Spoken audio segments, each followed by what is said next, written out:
What's up, crew? Welcome back to Trail Talk Tuesday on the You Run You channel, where we talk about running, life, and all the other good things that come up. Today we're out here talking about trail running fears. Trail running fears.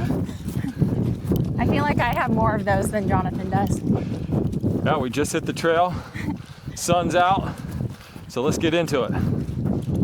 It's talking about things that we fear on the trail. Gosh, these sticks today. Things that we fear on the trail. I think the most common question that I get, like, what do you do with animals out there? Like, people have a big concern with animals, and I think it's just the way our upbringing. You think about the big bad wolf and bears, and so I think we're kind of taught to fear animals. That's one of the most common things that people ask. What do you do if you see an animal on the trail? Yeah, so I've definitely seen a few. Recently, we ran the Big Scrub 150, and on our second morning, about 5 o'clock, we were running in a pretty dense forest area, and my headlights picked up some flashing up on the trail. And I've been running, looking out for trailblazes and markings on the trees.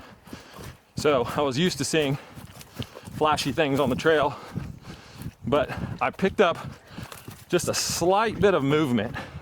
I thought that was weird. And as I kept running, the little eye stayed still. But just as I started to get closer, they moved. Went to the left of the trail, back to the right of the trail, back to the center. And when I realized that I'd run up on a coyote, and he didn't know what the heck that one-eyed flashlight guy was doing running at him. So he was trying to figure me out. Made the hair stand up on the back of my neck. But my response to that is I actually start barking like a dog. Like, get loud, right? Because that paired with a light, something they already kind of fear, don't know what it is, they're gone. So when I did that, it made me feel a little bit better, and it got Mr. Coyote gone. I've seen a couple of bears in the Ocala National Forest, but they didn't want anything to do with me. So my suggestion is, if you're out there and you have a fear of animals, you're by yourself, carry something with you that you can get loud with. A whistle. They have little boat horns, a bell. I know people that run with bells on their shoes, or get loud. Oh! So the bear and the coyote probably frightened you a little, caught you off guard. But what other animals have you seen? Most common, armadillos, birds roosting in trees. Let's see, raccoons. I think you have to probably be the most careful with snakes.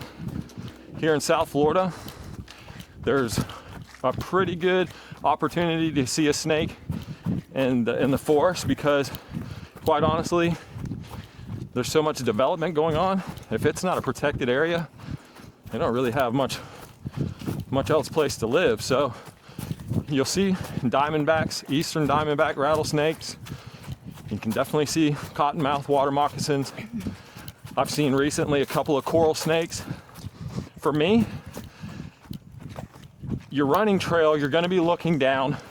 I have to remind myself to look up sometimes. So you're already gonna have your eyes out there.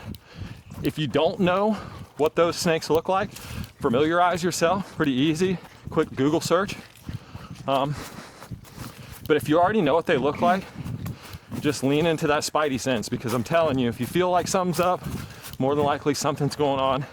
Stop, take a quick look around you, keep going, right?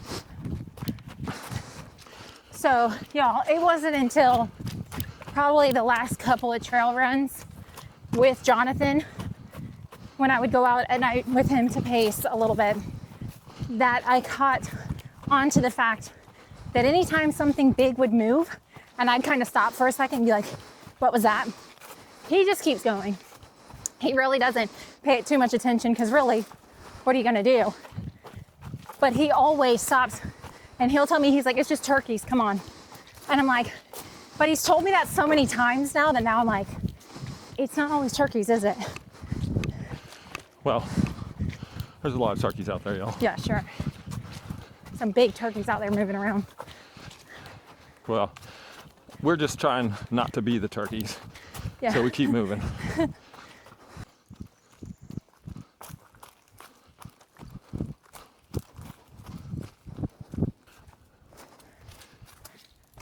So let's talk about some of the other things that you can run into out here on the trail. For me, I always say my biggest fear is people. I mean, animals, they're just doing their thing, living their life in their environment, and we're the intruders. People, I found on the trail that everybody have been extremely nice, very cordial, very gracious, very joyful. They're out in nature doing the thing that they want. But let's be honest, there's definitely an opportunity for somebody that has ill intentions to, be on the trail and potentially surprise you. I mean, I don't want to paint an ugly picture, but I think that's what we all think. I would say from a female's perspective, I mean, I can't not think about it, at least in the sense of like being alert. You know what I mean? Of course, I'm going to want to be aware of any animals that are out there too, but the reality of it is, like you said, most of the time, like as many animals as you've seen, you've never had any run-ins that was like costly to you. For the most part, they're going to go the other way. Yeah, I've never been in my mind tends to go to people as well. Like and again, I've never had any issues. Yeah, I've never been in any fist fights with animals. So for me, I think like what my wife is saying is that it's a little different for you lady runners, and I absolutely recognize that. The trail we're on right now, when we pulled up, I told Lindsay, I'm like, this is one of those trails like you would never run by yourself. And it's because of the remoteness of it, the geological location as to where it is to like other towns, roads in and out. You have to kind of be wise about where you're at and what you're doing.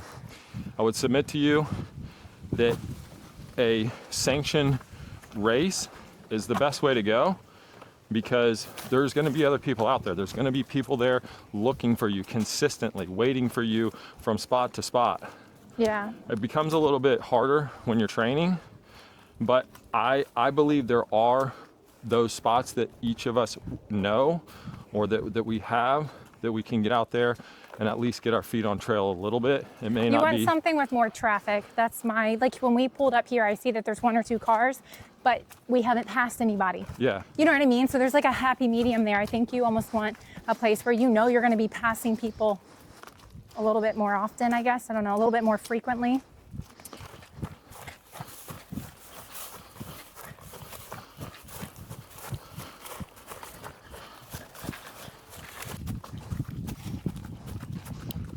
So on this last one that you just did, what was it, the Florida Death Race?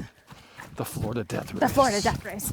I mean, if that doesn't sound scary, you called me early in the morning, like one of the first couple of aid stations, and you were like, bring a towel up when you come. You said, I've fallen like 5 times. I think I said like 50 million times. Yeah, I think you said like 50. I think it was like 5 times really though. It was for sure at least 5. Like I fell so many times that, I don't know if anybody else can relate to this, but I fell so many times that I was sick of falling. Like, I mean, you fall once, it's like, oh, okay, well, you fall twice, like, whoa, don't do that again. You fall the 3rd, 4th, 5th time, it's like, this is getting ridiculous. So yeah, I think falling is the fear of being injured. Yeah. And that's a legitimate fear. When you run trail, your ankles roll every single time. Like, your hips are being challenged in a way that you don't really get on road. But that's really the thing, is when you train and run trail, your legs become very hardy, and your ankles can roll and bounce right back. I'm not saying that everybody is resistant to injury, but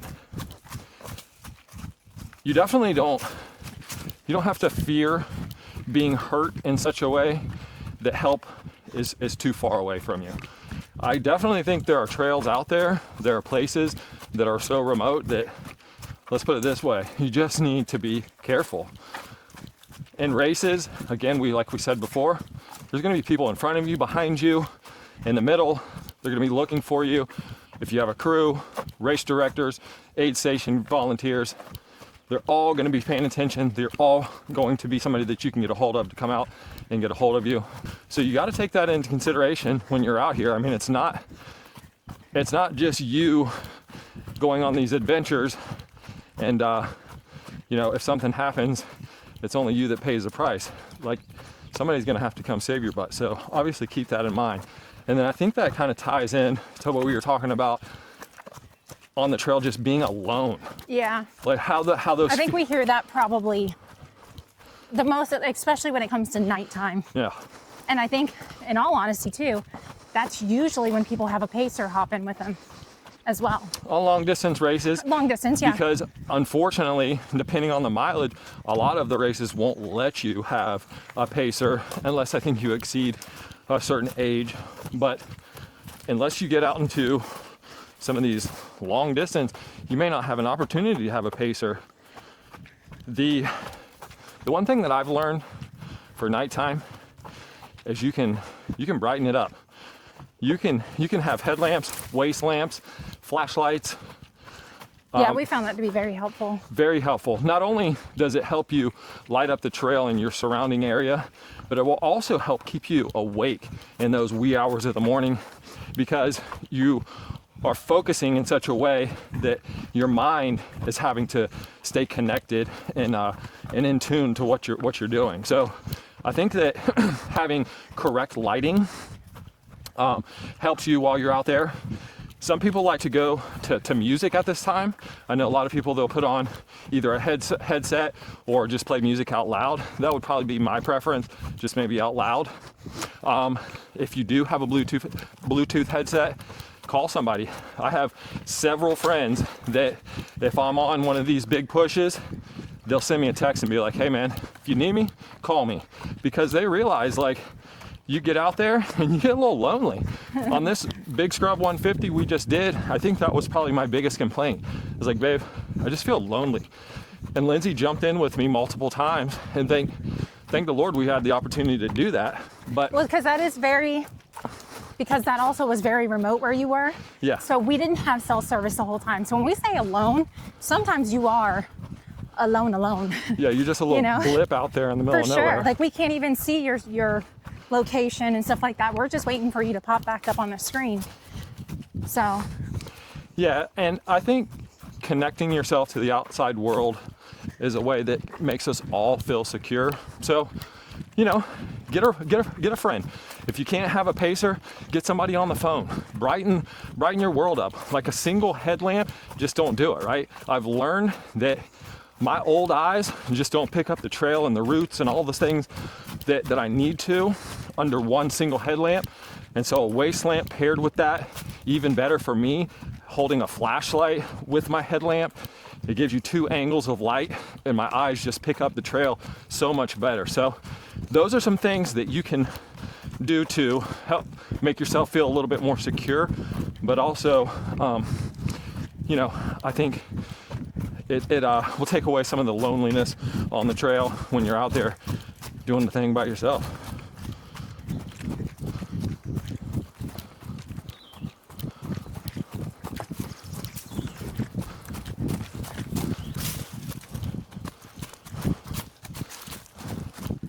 Look, y'all, the reality of the situation is there's a lot of things out there that are out of our control. We simply just can't change it. So you don't have to be fearless, just brave enough to keep going. Don't let fear be that thing that stops you. You run you. Bye.